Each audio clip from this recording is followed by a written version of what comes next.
बीच में हम गायिका नूरजहां बेगम गरीब गंवार स्टूडियो से आप लोग के बीच में एक देवी गीत भेज रहा है। हमें आशा है कि आप लोग के गीत पसंद आई। नवरात्र के महीना में माई बहन 9 दिन उपासना करेली और माई से विनती प्रार्थना करेली। माई जौन बा अपने भक्तन के दामन झोली के भर के खुशी खुशी से और अपने भक्तन के अपने दरवाजे पर से वापस करेली। माई के दरबार में एक भक्त जाके फरियाद करत मन कैसे करत हो मास्टर गीत से कहना है का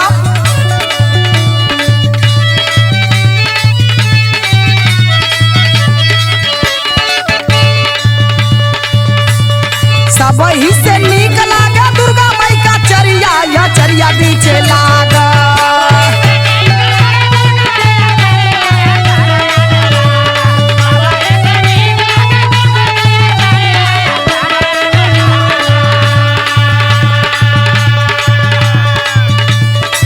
वही से नीक लागे दुर्गा माई का चरिया या चरिया बीच में लागल आ चरिया बीच में लागल रेशमी झालरिया या चरिया बीच में लागल।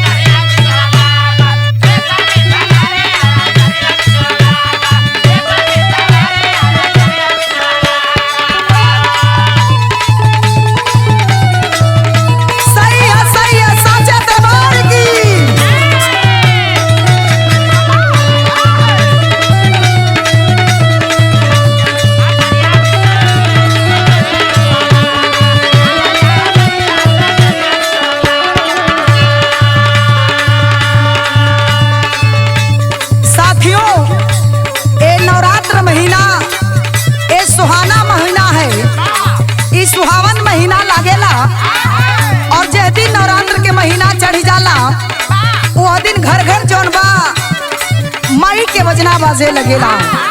कहना है कैसे चढ़त नवरात्र बाजल घर घर बजाना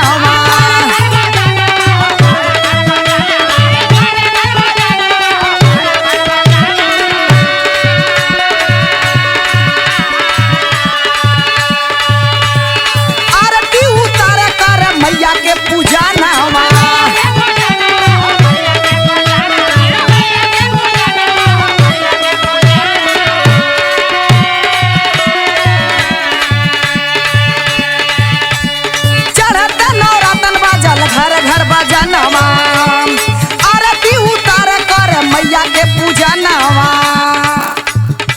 एहिया बोहरे मालिन हो तो भोरा हरिया या चरिया बीच में लागे आ चरिया बीच में लागे रेशमी झालरिया या चरिया बीच में लागे।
माई के रूप रेखा माई के श्रृंगार देख के ए बाबू माई के रूप रेखा देख के सब लोग मोहित हो जाला।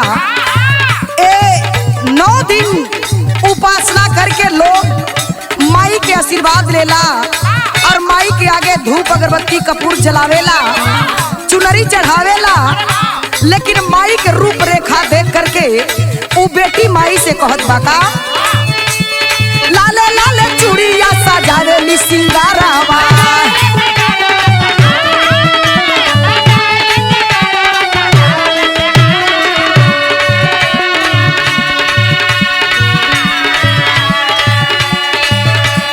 रूपवा सवारे मालिन मैया के वो सारावा।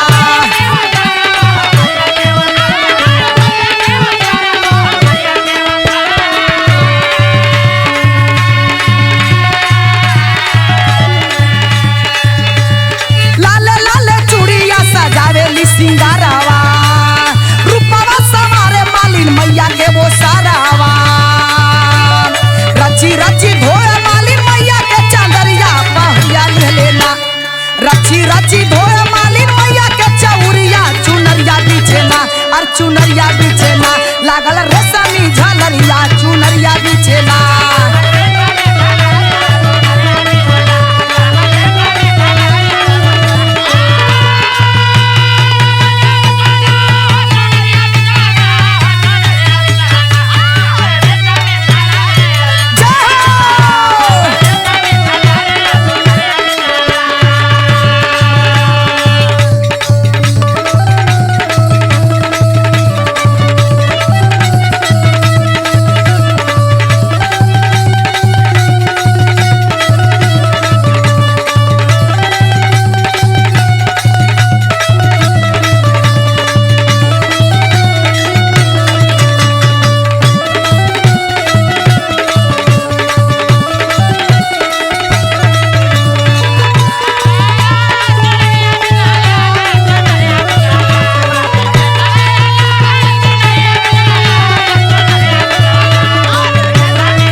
आखिरी में भक्त माई से कहत होन काम निबिया के पतिया से गजारा बनाई के।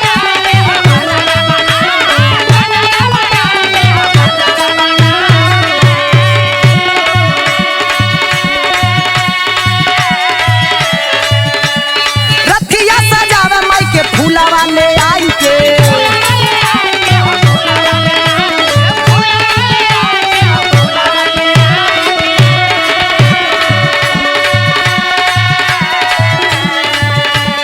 निबिया के पतिया से गजारा बनाई के रथिया सजावे माई फूलावा ले आई के।